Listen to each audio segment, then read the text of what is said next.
Bonsoir les amis, j'espère que vous allez tous très bien. Très content de vous retrouver pour cette nouvelle vidéo débrief du match nul, un but partout entre le Barça et le Betis Séville.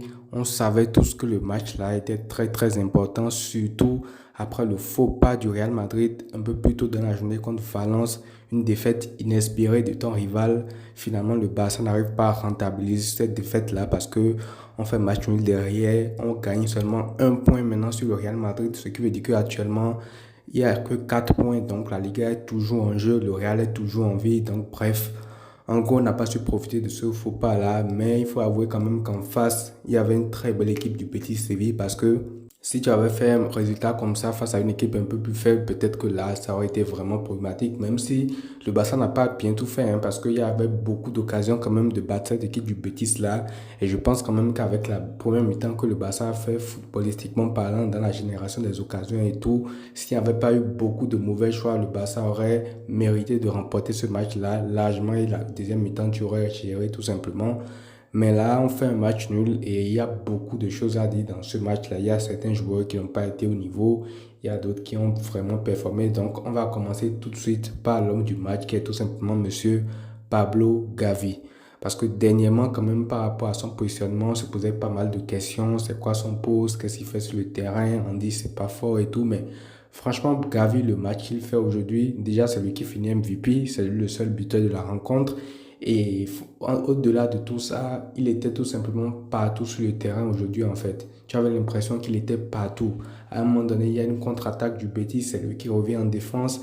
Sur tous les bons coups en attaque, c'est lui qui est là pour finir, pour faire la passe et tout. Dans les efforts défensifs, il est là. Au pressing également, il est là. Donc, tu avais l'impression que c'était Naruto aujourd'hui. Il avait fait sa technique de multiclonage. Il était partout sur le terrain.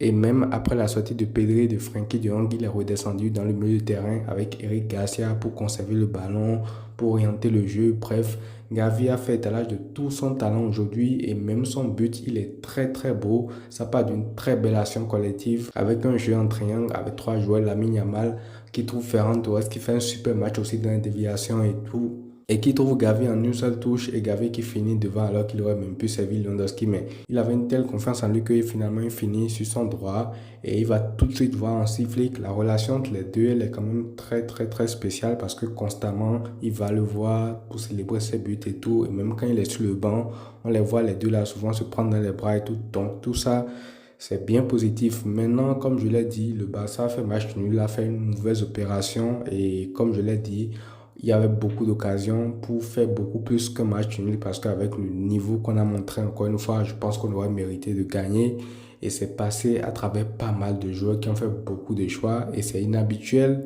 Mais aujourd'hui, Lamine Yamal, pour moi, il passe à côté de son match. On va être honnête, il passe à côté de son match parce que il y a pas mal de bons choix qu'il aurait pu faire. À un moment donné, il y avait un 3 contre 3, je pense, à jouer où il y avait Lewandowski, Ferran Torres dans la surface. Lewandowski, il pouvait le trouver avec une passe un peu plus appuyée au sol et tout. Il tentait un lob dans une zone assez inédite et tout. Et même des fois, il décide de frapper où il peut faire la passe. Bref, beaucoup de mauvais choix, beaucoup de manque de lucidité de sa part, ce qui n'est pas vraiment habituel, alors qu'il a quand même pris pas mal le dessus sur son adversaire direct, le latéral, je pense Romain Perraud ou un truc comme ça qui s'appelle. Mais malgré ça, il n'a pas su faire les bons choix et c'est pareil pour Jules Koundé, même si à un moment donné, il aurait pu marquer le but du 2-1 avec son crochet, il revient sur son gauche, il frappe.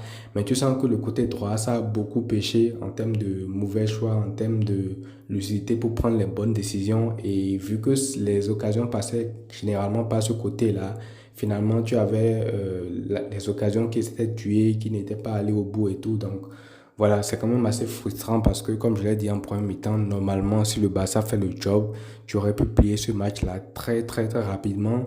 Et je me demande, alors après, c'est pas pour tomber sur un sifflet et tout, mais est-ce que c'est pas l'enchaînement des matchs qui fait que finalement, ces deux-là sont beaucoup moins lucides que d'habitude en fait? Parce que même dans l'avant-match, moi je le disais, je voudrais qu'il soit remplaçant et tout. Alors, on peut pas refaire l'histoire et tout, surtout que le Betis Séville en face, c'est quand même une sacrée équipe, on va pas se mentir.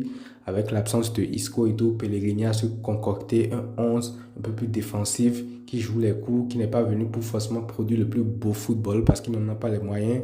Et le pauvre Anthony, d'ailleurs, qui a fait un gros match sur le côté, c'est même lui qui est à l'origine du but parce que c'est lui qui faisait les coups sur le côté, qui a créé le corner derrière, qui a occasionné le but du Betis Séville. Donc, très, très gros match de sa part. Et d'ailleurs, même en deuxième mi-temps, il ne pouvait plus du tout accélérer parce qu'en première mi-temps, il était lancé dans une forêt de jambes barcelonaises pour aller faire la différence tout seul. Donc, logiquement, en deuxième mi-temps, il a cédé un peu plus physiquement, mais il fait quand même un gros match. Et c'est le corner qui crée, qui amène le but du Betis Séville, sur lequel Araujo est également fautif parce que pour se faire battre au marquage par, je me rappelle plus trop le mec qui a marqué le but du Betis Séville, mais c'est quand même une faute professionnelle. Et derrière, il a enchaîné également pas mal d'erreurs, pas mal de remises, pas mal de passes où il tremblote et tout. Franchement, tu sens qu'à la relance, il n'est toujours pas remis de son trauma face au PSG. Certes, défensivement, sur des actions et tout, peut faire du bien et tout, mais tu sens que balle au pied, il cherche constamment à vite à notre coéquipier et tout. Et tu sens que des fois, il réfléchit un peu trop alors qu'il peut faire la passe directe et tout. Donc, Araujo aussi n'a pas du tout fait un bon match. Et comme je le disais aussi, Lamine Yamal Koundé, ça commence peut-être à s'essouffler. Et de l'autre côté, tu as un Baldé également qui n'a pas fait un match aussi bon que ça parce qu'aujourd'hui, il n'était pas dans la lignée de ce qu'on a connu cette saison. Pas mal de mauvais choix aussi, ou alors il était un peu plus effacé que d'habitude parce que tous ses centres étaient pratiquement contrés. Chaque dribble qu'il a essayé sur son côté, ça n'a pas marché. Il a été constamment bien pris par le latéral qui était celui. Donc Baldé aussi n'est pas dans un grand match et c'est quand même frustrant quand tu vois que le Real Madrid, quelques heures avant, a perdu contre Valence. Donc voilà, c'est comme ça. On va se préparer maintenant pour Dortmund, mais voilà. Il y a également de très bonnes entrées. Rafinha, qui c'était une surprise, on l'attendait tous dans le 11. Il n'a pas commencé son match là titulaire aujourd'hui. J'espère que c'est pas grave parce que même son entrée n'est pas trop convaincante. Alors c'est un match à haute intensité.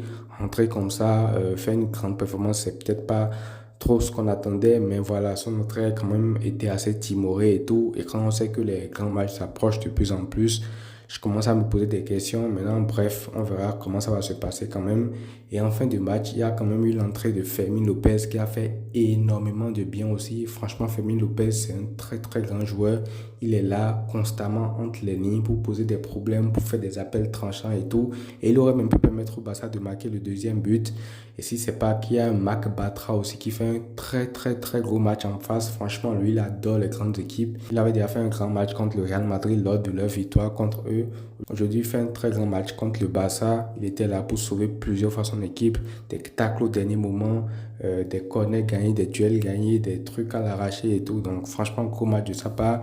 Mais je disais que Fermin également fait une très bonne entrée. Il aurait pu inverser la tendance. Et d'ailleurs, en toute fin de match aussi, il aurait pu marquer le but du 2, mais il a fait beaucoup de différence entre les lignes pour dédoubler Lamine Yamal ou Jules Koundé sur le côté droit, apporter des solutions aussi. Et sa qualité de passe ou de centre également est très intéressante pour constamment trouver ses coéquipiers et tout pour marquer des buts. Mais voilà, globalement, match du Barça, encore une fois, c'est très frustrant. Vous pouvez le constater au son de ma voix parce que je pense qu'on aurait pu faire beaucoup mieux que ça. On a trouvé pas mal d'occasions. On est passé à côté d'un gros truc parce que je pense que là, si tu gagnes ce match-là aujourd'hui, en sachant qu'il y a le Classico qui arrive déjà le 11 mai, qui sera assez décisif. Aujourd'hui, tu prendrais 6 points d'avance et on saura que la Liga s'est pratiquement pliée pour toi parce que tu auras non seulement 6 points d'avance si tu avais gagné, mais tu aurais eu 7 points d'avance en sachant que, à la différence de but particulier, tu avais battu le Real Madrid 4-0. Mais là, voilà, tu gagnes seulement un point, tu as 4 points, ce qui veut dire que il va falloir toujours tenir avant ce classico-là parce que tu as encore droit à seulement un seul faux pas ou alors deux, mais une défaite, un match nul, pas deux défaites. Donc voilà, ça va être compliqué à gérer quand même, mais j'espère que ça n'aura pas d'incidence. Et je pense aussi que ça n'aura pas d'incidence sur le match de Ligue des Champions parce que voilà, c'est des contextes totalement différents. Donc voilà les amis, c'est tout pour ces débriefs-là. N'hésitez pas à me dire ce que vous en pensez en commentaire. Je vous lirai. Prenez tout soin de vous les amis. On se retrouve pour l'avant-match contre Dortmund et à très vite.